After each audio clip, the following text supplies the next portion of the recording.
कैलासजी पुंगळे, शफिक शेख, आता ज्यांनी मार्गदर्शन केलं ते कुरेशी साहेब, आमचे नगर परिषदचे उपाध्यक्ष इरफानजी सिद्दीकी साहेब, जाफराहून आलेले लहाने सर आणि आमचे जिल्ह्याचे उपाध्यक्ष बोरसे गुरुजी, तसं तर सगळ्यांचेच नावं घ्यायला पाहिजे, पण मी आपली माफी मागतो. सगळ्यांनी खालून आवाज त्याला बराच वेळ झालेला आहे. सगळ्यांना नवीन नवनिर्वाचित खासदार साहेबांचा सत्कार करायचा आहे, त्याआधी बराच वेळ झाला आहे. मी सगळ्यांचे सत्कार स्वीकारल्याशिवाय जाणार नाहीये. कुणी घाई करू नका. 2च भाषणं राहिले, तेवढे संपले की मी 2 मिनिटं बोलतो आणि मग मुख्यरीतला सत्कार होईल. तो झाल्यानंतर इथं असलेली मंडळी या बाजूने येतील, या बाजूने जातील, म्हणजे आपोआप सगळ्यांचा नंबर लागेल. काळजी करा. आणि आपण सरकार वाईज आपल्याला एकाएकाला निमंत्रित करू, एका सरकारचा सत्कार स्वीकारू, म्हणून काळजी करू नका. थोडी काळ घ्या मारा, कारण की ही आपला आनंद उत्सव गेल्या 35 वर्षानंतर आपल्याला हा दिवस उजाडलेला आहे. पण प्रत्येकाच्याच मनातून एक आनंदाचा महासागर वाहतोय, म्हणून नेत्यांनाही वाटतं आपण 2 शब्द बोललं पाहिजे आणि यात आपल्या आनंदात सहभागी झालं पाहिजे. म्हणून मी सगळ्यांची, व्यासपीठावरच्या सर्व नेते मंडळींची माफी मागतो. फक्त आमच्या डॉक्टर सावंतई महिला प्रतिनिधी म्हणून सगळ्या महिलांच्या वतीनं त्यांचं नाव घेतो आणि सगळ्या व्यासपीठाची माफी मागतो. या व्यासपीठावर उपस्थित असलेले सर्व नेते मंडळी आणि समोर उपस्थित असलेले सर्व या परिवर्तनाचे खरे भागीदार, ज्यांनी आपला सर्वस्व लावून हा विजय संपादित केला, सर्व कार्यकर्ते आणि मतदार बंधूंनो, हा आजचा दिवस मी बरेच जण मागच्या माजी खासदाराबद्दल इथं बोलले. मी तर म्हणेन की त्याचं नाव घेऊन आपला वेळ घालवू नका. आपल्याला एका दिवसाचा एका क्षणाचा आनंद लुटायचा. आपल्याला आता आलेल्या आजी खासदारांचं नावाचा गौरव करा, त्यांच्या कामाचा गौरव करा आणि त्यांच्याकडून असलेल्या अपेक्षा व्यक्त करा आणि त्यांच्याकडून आपण हक्कानं कामं करून घ्या. त्यांचा काळा पारडा इतका आहे, तेच आपण जर वाचत राहिलो तर हे 5 वर्ष आपले कधी निघून जातील आणि आपला आनंद आपल्या हातातून निघून जाईल. त्यांचं नाव घेण्याइतके ते मोठे नाही आहे. त्यांना नाव घेऊन त्यांच्यावर टीका टिप्पणी करून आपला वेळ आणि आपली जी जवान आहे ती खराब करू नका. आपण त्यांच्या आपल्या तोंडातून नाव घेण्याची त्यांची लायकी नाही, म्हणून घडी त्यांचं नेहमी नाव घेऊन आपला वेळ वाया घालू नका. आणि मी रमेश सपकाळ साहेब पोटतिडकीनं कामाची यादी सांगत होते, हे काम झालं पाहिजे, ते झालं पाहिजे. बरोबर आहे. सगळे तुम्ही गेले 25 वर्ष आपला मतदारसंघ कामासाठी, आपले कामं करून घेण्यासाठी तरसतोय. प्रत्येकाला असं झालं मी काय सांगू, माझे काय दुःख सांगू, पण आमदार खासदार साहेब आपल्याला 5 वर्षासाठी लाभलेले आणि आपली परंपरा आहे. नुसते 5 वर्ष नाही, आपण एकदा डोक्यावर घेतलं ना 5 वर्षात त्याला घरी पाठवतच नाही, 25 वर्ष त्याला डोक्यावर घेतो. पण डॉक्टर साहेब आपल्याबरोबर 25 वर्ष राहणार आहे, त्याची काळजी करू नका. आपले कामं निश्चित होणार आहे. आणि तुम्हाला डॉक्टर साहेबांच्या कामाची चुनच सांगतो की ज्या आपण इथं सगळ्यांना मागण्या दिल्या, आम्ही निवेदन दिलं. आता काँग्रेसतर्फे आम्ही त्यांना आपल्या तालुक्यातील शेतकऱ्याच्या मागण्या असतील, पीक विमा असेल, या विहिरीचा प्रश्न असेल, इथं आपल्याला जे पीक कर्ज मिळत नाही त्याच्यासाठी आम्ही निवेदनाच्या रूपानं दिलं. पण आज जरी निवेदन आपण आज देऊ आलो, पण मी काल डॉक्टर साहेबांबरोबर, खासदार साहेबांबरोबर काल होतो. जालन्याचा सत्कार समारंभ झाला, त्यांनी ट्रक जिल्हा कार्यालय घातलं, सांबरे साहेब होते, बबलूजी होते, सगळे जिल्ह्याचे नेते बरोबर घेऊन आम्ही तिथं कलेक्टर साहेबांबरोबर गेलो. त्यांनी तिथं मीटिंग घेऊन तुमचे प्रश्न कालच कलेक्टर साहेबांच्या कानावर टाकले. मग ते शेतकऱ्यांच्या कर्जाचे असतील, शेतकऱ्यांचा पीक विमा असेल, त्यांना विविध अडचणी असतील, विहिरीचा प्रश्न असेल, हा सगळा कलेक्टर साहेबांना त्यांनी तिथं त्यांचं मांडला आणि त्याच्यावर एक सविस्तर मीटिंग लावण्याची त्यांनी कलेक्टरला विनंती केली. सगळ्या अधिकाऱ्यांना ते एकत्र घेणार. आपण त्यांना थोडी उसंत दिली पाहिजे. कारण की त्यांना जसे निवडणूक झाली, निकाल लागला, तसा अजून त्यांना एका मिनिटाची उसंत मिळवली नाही. फक्त प्रत्येक मतदाराला भेटणे, त्यांचा सत्कार स्वीकारणे याच्यातच त्यांचा वेळ जातो. परवा सोमवारपर्यंत त्यांचा हा पूर्ण तालुक्यात सोमवारी आपल्या पूर्ण मतदारसंघाचे पूर्ण होणार आहे. मी खासदार साहेबांना म्हणेन, कारण की तुम्हाला हे वाटत असेल जो आला तो आपले घराने मांडतो, मी आता कोणाकोणाचे कामं करू, यांचे काय काय घराने ऐकू, पण यांचं दुःख एवढं मोठं आहे साहेब. मग आमच्या मतदारसंघाला किती त्रास असेल की त्याचं स्वतःचा मतदारसंघ असून इथं 1000 मताची लीड दिली. मी तर म्हणे 1000 मताची नाही, ही 21,000 मताची लीड आहे. यातले 10,000 त्यांनी थापा मारल्या, ते चकवत आहे. प्रत्येकाला सांगितलं मी ती फुलंब्री मी 20,000 पुढे, बदनापूरमध्ये आम्ही भाजप 30,000 पुढे, जालना 40,000 पुढे.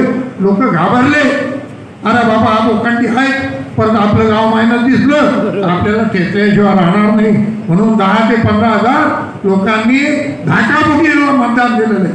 जर आज मतदान घ्यायला गेलं तर डॉक्टर साहेबांना 50,000ची लीड मिळली. तर धाक निघून गेला होता जनतेचा.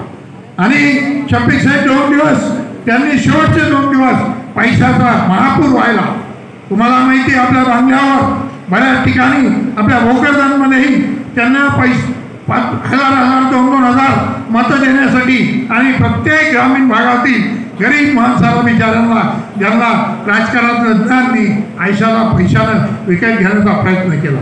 पण मी ह्या महात्तर जनतेचे खरं मनापासून आभार व्यक्त करीन. आणि आमच्या भोकरदन नगरीचं विशेषतः सगळ्या 18 पगड समाजाचे आणि त्यात विशेषतः भोकरदन नगरीतल्या मुस्लिम समाजाचे मनापासून आभार व्यक्त करत. आम्ही जरी म्हणू आम्ही इथं 441ची लीड दिली, ती राजाभाऊंना दिली नाही.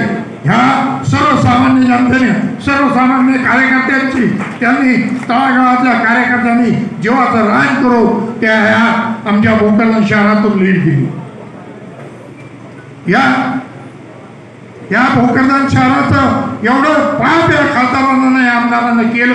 आमच्या इथं 1.5 किलोमीटरला पाणी आलेलं असताना आम्हाला फक्त एक भोकरदन त्यांना कधी लीड देत नाही, म्हणून 6 महिन्यापासून या शहराला पाण्याचे हाल करून दिले. पण त्याच्यासाठी डॉक्टर साहेबांना कलेक्टरशी काल चर्चा केली आणि लवकरच 4 दिवसात मंत्रालयामध्ये सगळ्या अधिकाऱ्याची आम्ही मीटिंग घेणार आहे आणि खासदार साहेबांच्या माध्यमातून भोकरदनचा हा प्रश्न सोडवल्याशिवाय आम्ही राहणार. निश्चितच आम्ही खात्री देतो की खासदार साहेब इतके चाणाक्ष आहे की ते निश्चित आपल्याला आपले प्रश्न सोडवतील. मी तर म्हणेन एखादं काम कमी झालं तर चालेल, पण आम्हाला तुम्ही जी आतापर्यंत प्रेमाची वागणूक दिली, ही जरी प्रेमानं तुम्ही दिली तर आम्ही तुमचे उपकार विसरणार. या जनतेला विचारायला काही लागत नाही, पण तिथं 2-2 दिवस त्या दाराबाहेर त्या लिंबाखाली लिंबाचे झाडं लावून ठेवले बाहेर आणि स्वतः खाली तिकडे म्हणे डुबक्या मारतो स्विमिंग टँकमध्ये. या शहराला प्यायला पाणी नाही आणि ते स्विमिंग टँकमध्ये तिथं आंघोळ करत बसतो 2-2 घंटे आणि जनता 5-5 घंटे उन्हात बाहेर तिची वाट पाहत. तो कोणचा दरवाजा मंदई, तो जसा दगडी चाळीचा दरवाजा तो 5-5 घंटे सामान्य कार्यकर्त्याला उघडत नव्हता. पण आपले आदरणीय खासदार साहेबांचा तुमचा दरवाजा यांच्याजवळ दगडी चाळीसारखी चाळ नाही, तिथं कोण सर्वसामान्य त्यांच्या घरात कधी जाऊ शकतो. त्यांनी ओपन पेंडल लावून दिले आलेल्या कार्यकर्त्यांना, म्हणून हा मान सन्मान जरी दिला तरी आमची जनता खुश राहील. साहेब हा जरी चकवा होता, पण तुम्हाला माहिती होतं 2009 मध्ये या चकव्याचा तुम्हाला अनुभव नव्हता. पण यावेळेला तुम्ही चकवेगिरी चालू नये म्हणून आपण चकवा बसू नये म्हणून काय करतो तर लिंबू मिरची बांधतो ना, तसं निंबूरूपी यांना राष्ट्रवादी घेतली बरोबर, पण चमकदार हिरवीगार आणि तिखट मिरची कोणती होती ती शिवसेनेची. म्हणून यावेळेला या चकवा वाचला आपल्याला ही शिवसेनेची मोठी ताकद आपल्याबरोबर आली.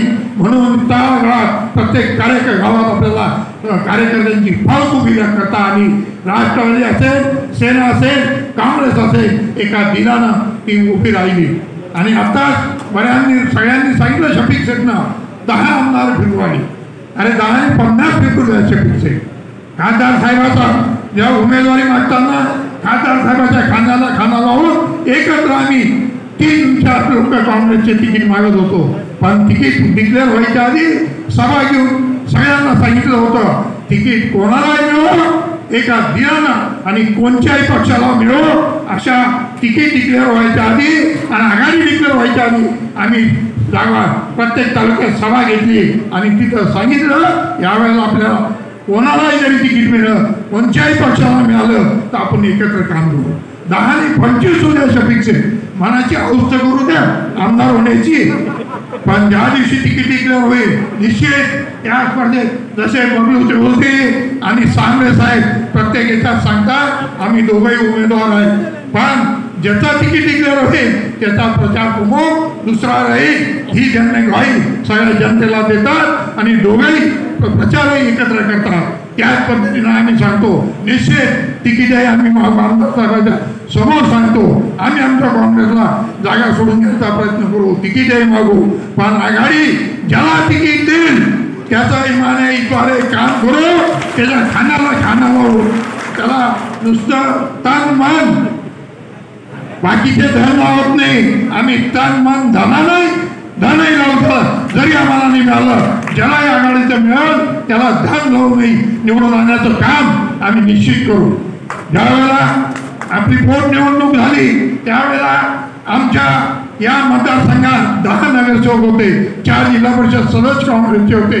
पूर्ण ताकद जरी होती पण जुन्या कॅल्क्युलेशनवर 2 नंबरला राष्ट्रवादी राहिली होती.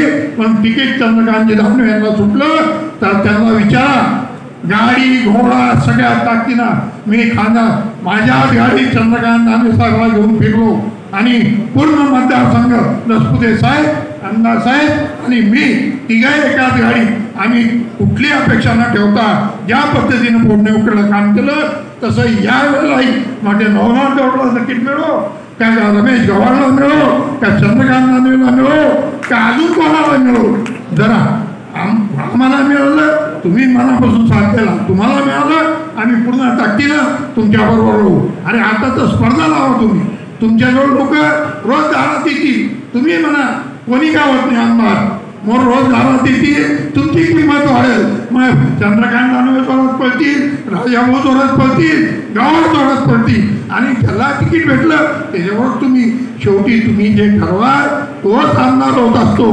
किती आमदार उभे राहिले आणि काय केलं. आता तो मंगेश साबळे आपल्या भोकरदनवाल्याला उभा केलं काय हाल झाला होते कोणाला जनता हुशार झाली 4-5 हजार मतं देतात लोक पक्षांना. ही जनता एवढी हुशार आहे की कोणाला निवडून द्यायचं आणि कोणाला फोडायचं या तरबेज झालेलं आहे. मी म्हणणारे पुढाऱ्यांना आता माझ्यामुळं कोणी येतं आणि मी मतदान देऊ शकतो हे मनाचे दिवस राहिले नाही. ही जनता फार हुशार झालेली आहे. त्यांच्या मनात जे असतात तेच बटन बरोबर दबतं. पैसा कामी येत नाही दबाव कामी येत नाही. म्हणून तुम्ही विधानसभेची काळजी करू नका.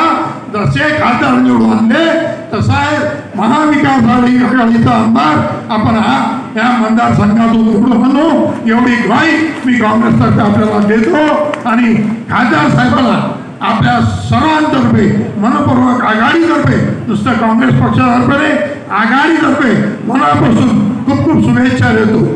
त्यांच्या हातून या जनतेच्या ज्या अपेक्षा असतील ते ईश्वर त्यांना ती पूर्ण करण्याची ताकद देव एवढा ईश्वर त्यांनी प्रार्थना करतो. आणि पुनश्च या सर्व महाविकास आघाडीचे घटक पक्ष असतील मग त्याचा आप असतील समाजवादी असतील राष्ट्रवादी असेल सेना असेल कारण की उमेदवार हा आमच्या काँग्रेस पक्षाचा होता आणि त्या पक्षाचा अध्यक्ष असताना मी तुमच्या मनापासून आभार व्यक्त करतो.